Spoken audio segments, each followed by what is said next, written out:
যেন কোনো অটোমেটিক মেশিনের দ্বারা জাহাজটিকে কন্ট্রোল করা হচ্ছিল। এই জাহাজটিকে নিয়ে অনেক জল্পনা ছড়িয়ে পড়ে। কিছু গবেষকদের মতে জাহাজটিকে সামুদ্রিক দস্যুরা হামলা করে ক্রুদের হত্যা করে সব পণ্য লুট করে পরিত্যাগ করে, আর তারপর থেকে জাহাজটি অটোমেটিক সমুদ্রে চলতে থাকে। কিন্তু সবথেকে ইন্টারেস্টিং ব্যাপার হলো এই জাহাজটির যাত্রার সময় রুট ছিল বারমুডা ট্রায়াঙ্গেল। তবে সঠিক ইনফরমেশনের অভাবে এই জাহাজটি আজও একটি অমীমাংসিত রহস্য রয়ে গেছে। বারমুডা ট্রায়াঙ্গেলের রহস্যকে ঘিরে অগন্তি কাল্পনিক থিওরি তৈরি করা হয়েছে।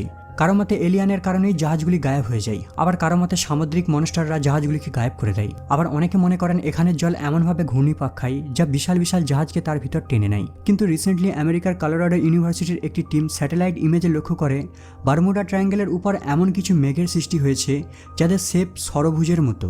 এক্সপার্টদের মতে এই মেঘগুলি কোনো সাধারণ মেঘ নয়, এগুলি খুবই উচ্চ ক্ষমতা সম্পন্ন মেঘ। তারা এই মেঘগুলিকে এয়ার বোম নাম দেয়। এই এয়ার বোম এতটাই শক্তিশালী যা প্রায় 45 ফিট উচ্চতায় সমুদ্রের ঝড় তৈরি করতে পারে, যার গতি 250 কিলোমিটার প্রতি ঘন্টায়, যার ফলে কোনো জাহাজের পক্ষেই এই ঝড়ে টিকে থাকা সম্ভব নয়। আর কোনো উড়োজাহাজের পক্ষেও এই তীব্র বাতাসের বেগ সামাল দেওয়া সম্ভব নয়। আরেকটি থিওরিতে বলা হয় পৃথিবীর সবথেকে বেশি হ্যারিকেন দেখা যায় আমেরিকার ফ্লোরিডা স্টেটে, আর ফ্লোরিডা বারমুডা অঞ্চলের মধ্যেই পড়ে, যার ফলে সমুদ্রে ঘূর্ণিস্রোত তৈরি হয়, আর যেই জাহাজ এর কবলে পড়ে সে ডুবে যায়। অন্যদিকে অস্ট্রেলিয়ার কিছু বিজ্ঞানীরা মন্তব্য করেন এই অঞ্চলের কিছু কিছু জায়গায় মড ভলক্যানো মাঝে মাঝে এরেপ্ট হয়, যার ফলে মিথেন হাইড্রেট বাবলস আকারে রিলিজ হতে থাকে।